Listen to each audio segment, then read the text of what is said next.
இந்த விழாவில் பங்கேற்றிருக்கின்ற இந்து மகாசபை என்ற ஒரு அமைப்புக்கு ஒரு பெரிய பாரம்பரியம் இருக்கு. அந்த அமைப்புடைய தலைவராக பாசமிகு சகோதரர் மலோபாய் லட்சத்திற்கு வந்துட்டோம், உறுதியா இருப்போம். அதே போன்று தேசமும் தெய்வமும் என்னுடைய இருகண்களில் விவசாயிகள் சங்கம் போராட வேண்டும், துறவிகள் போராட வேண்டும். இந்த திராவிட முன்னேற்ற ஆட்சி இதுதான் நடக்கும். நாம் திமுக பிஜேபி அத்தனை போராடுது. यहाँ के कलाकारों को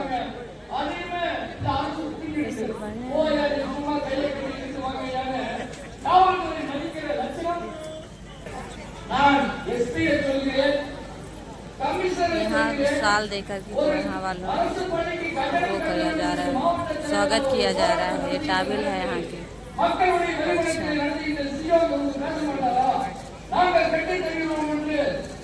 छोटे छोटे नन्हे नन्हे बच्चों को देखिए, ये कलाकार हैं। एक अभी वाला ये कार्यक्रम स्टार्ट नहीं हुआ। अरे इसको नजर ना लगे पकड़ की नेवर लटकाई है।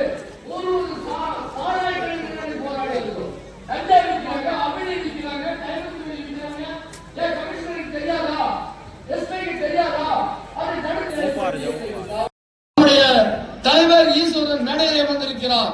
அவரெல்லாம் ஆயிரக்கணக்கான பேருக்கு அந்த காலத்தில் 25 ஆண்டுகளுக்கு முன்பு காவல்துறையினுடைய மிரட்டலுக்கு அஞ்சாமல் போராடினவர் அவர்கள்.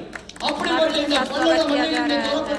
புறப்பட்டிருக்கின்ற இந்து மக்கள் கட்சியினுடைய படையை வாழ்த்த நான் சார்ந்திருக்கின்ற பாரதிய ஜனதா கட்சியின் சார்பிலே நிச்சயம் ஒரு சபை விட்டு புறப்பட்டு விடுவோம். நிச்சயம் எனக்கு வாய்ப்பு கொடுத்த அத்தனை பேருக்கு நன்றி ஒரு விடைபெறுகிறேன். நன்றி, வணக்கம். நன்றி அண்ணா.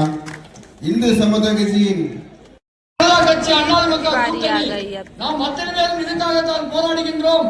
இந்த அத்தனை இந்துக்களும் தேர்தல் களத்தில் நிற்கின்ற நேரத்திலே நாம் இந்த திராவிட முன்னேற்ற கழக ஆட்சியை ஒழித்து கட்டுவதுதான் நம்ம நோக்கம். இருக்கின்ற அத்தனை சட்டமன்ற தொகுதிகளில் நாம் வெற்றி பெற வேண்டும்.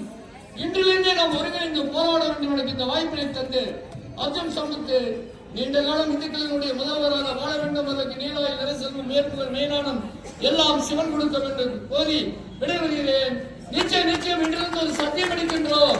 நிச்சயம் இந்த சிவன் மீது அத்தனை தலைவர்களுக்கு ஒரு ஆபத்து, ஒரு பிரச்சனை, ஒரு காவல்துறை என்றால் ஒரு கூட்டு கமிட்டி போராடும். எதை பற்றி எங்களுக்கு கவலைகளை, மரணத்தை பற்றி கூட நாங்கள் கவலைப்பட மாட்டோம். வாய்க்கரிசி போட்டுதான் நாங்கள் அரசியலுக்கு வந்திருக்கின்றோம். சமுதாய வேலைகள் செய்கின்றோம். மத தலைவர்களாக இருக்கலாம், ஜாதி தலைவர்களாக இருக்கலாம், அரசியல் தலைவர்களாக இருக்கலாம். நிச்சயம் ஒரு பெரிய மாற்றத்தை இந்த பல்லடத்திலிருந்து துவங்குவோம். நான் என்னுடைய அருமை சகோதரர் அர்ஜுன் சம்பத்தை நான் வேண்டுவது இந்த மாநாடு சிறிய அளவுல பெரிய அளவுல கிளைகள் ஒரு தமிழ்நாடு மூலம் சிவன் மேல் சபதம் எடுத்து ஒரு நல்ல இதை எடுத்திருக்கிறார். அர்ஜுன் சம்பத்தினுடைய வளர்ச்சிக்கு அவர் இந்த தலைவர் ஈஸ்வரன் மேடையிலே வந்திருக்கிறார். அவரெல்லாம் ஆயிரக்கணக்கான பேருக்கு அந்த காலத்தில் 25 ஆண்டுகளுக்கு முன்பு காவல்துறையினுடைய மிரட்டலுக்கு அஞ்சாமல் போராடினவர் அவர்கள். அப்படிப்பட்ட இந்த புறப்பட்டிருக்கின்ற இந்து மக்கள் கட்சியினுடைய படையை வாழ்த்த நான் சார்ந்திருக்கின்ற பாரதிய ஜனதா கட்சியின் சார்பிலே நிச்சயம் ஒரு சபை விட்டு புறப்பட்டு விடுவோம்.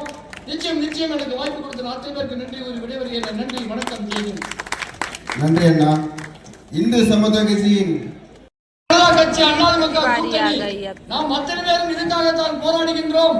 இந்த அத்தனை இந்துக்களும் தேர்தல் களத்தில் நிற்கின்ற நேரத்திலே நாம் இந்த திராவிட முன்னேற்ற கழக ஆட்சியை ஒழித்து கட்டுவதுதான் நம்ம நோக்கம். இருக்கின்ற அத்தனை சட்டமன்ற தொகுதிகளில் நாம் வெற்றி பெற வேண்டும். இன்றிலிருந்தே நாம் ஒருங்கிணைந்து போராட வேண்டும். எனக்கு இந்த வாய்ப்பினை தந்து அர்ஜுன் சம்பத்து நீண்ட காலம் இந்துக்களினுடைய முதல்வராக வாழ வேண்டும். அதற்கு நீலாய் நரசெல்வம் மேற்குவர் மேனானம் எல்லாம் சிவன் கொடுக்க வேண்டும் கோரி விடைபெறுகிறேன். நிச்சயம் இன்றிலிருந்து ஒரு சத்தியம் அளிக்கின்றோம். நிச்சயம் இந்த சிவன் மீது அத்தனை தலைவர்களுக்கு ஒரு ஆபத்து, ஒரு பிரச்சனை, ஒரு காவல்துறை என்றால் ஒரு கூட்டு கமிட்டி போராடும். எதை பற்றி எங்களுக்கு கவலை இல்லை, மரணத்தை பற்றி கூட நாங்கள் கவலைப்பட மாட்டோம். வாய்க்கரிசி போட்டுதான் நாங்கள் அரசியலுக்கு வந்திருக்கின்றோம், சமுதாய வேலைகள் செய்கின்றோம். மத தலைவர்களாக இருக்கோம், ஜாதி தலைவர்களாக இருக்கோம், அரசியல் தலைவர்களாக இருக்கோம். நிச்சயம் ஒரு பெரிய மாற்றத்தை இந்த பல்லடத்திலிருந்து துவக்குவோம். நான் என்னுடைய அருமை சகோதரர் அர்ஜுன் சம்பந்தி நான் வேண்டுவது, இந்த மாநாடு சிறிய அளவுல பெரிய அளவுல கிளைகள் ஒரு தமிழ்நாடு மூலம் சிவன்மேல் சபதம் எடுத்து ஒரு நல்ல இதை எடுத்திருக்கிறார். அர்ஜுன் சம்பத்தினுடைய வளர்ச்சிக்கு அவர் இந்த